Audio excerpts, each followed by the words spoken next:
नांदेड़ में मानसून की आमद तो हो गई है, लेकिन मुनासिब बारिश के ना होने से पीने के पानी की किल्लत अभी भी शहरियों के लिए परेशानी का बायस बनी हुई है। मौसम बरसात के आगाज को यूं तो 1 माह का अरसा हो गया है, लेकिन नांदेड़ में कम बारिश की वजह से डैम में पानी की जखीरा अंदोजी नहीं हो पाई है।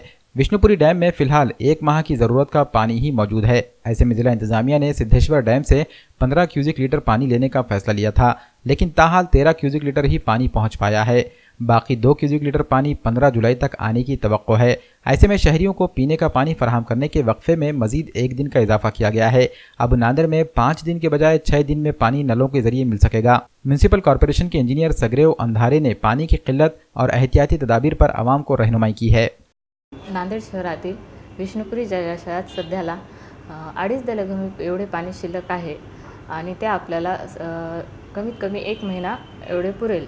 त्यासाठी माझे नांदेड शहरवासियांना एवढेच आव्हान आहे की त्यांनी पाण्याचा गैरवापर टाळावा आणि कमीत कमी पाणी वापरून पाण्याची बचत करावी। विष्णुपुरी प्रकल्पामध्ये सिद्धेश्वर धरणातून 15 दलघमीची मागणी केली होती। त्यापैकी 14 दलघमी पाणी आजपर्यंत तिथून निघालेलं आहे।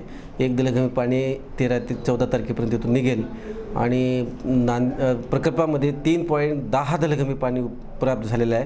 त्यापैकी 2.50 दलघमी पाणी आज धरणामध्ये उपलब्ध आहे आणि हे पाणी येत्या 1 महिन्यापर्यंत पुरेल नांदेड शहराच्या पिण्यासाठी। सदरील परिस्थिती पाहून, उपलब्ध पाणी पाहून यापूर्वी 5 दिवसाआड पाणी पुरवठा करण्यात होते। माननीय आयुक्त साहेब यांच्या बैठकीमध्ये झालेल्या निर्णयानुसार सदरील पाणी पुरवठा 5 दिवसाऐवजी 6 दिवसाआड करण्याचं ठरण्यात आलेलं आहे। काही पाणी तर पडेलच, आता पाणी पडेल, त्यांना तर इसापूर धरणातून पाणी परत मागवणार आहे आम्ही। नागरिकांनी पाणी जपून वापरावे आणि नळाला तोट्या बसवाव्यात आणि पाण्याचं महत्त्व वापरून पाणी येणाऱ्या काळामध्ये उपलब्ध नाही झाल्यास टंचाई पुन्हा भासू शकणार आहे त्याच्यामध्ये।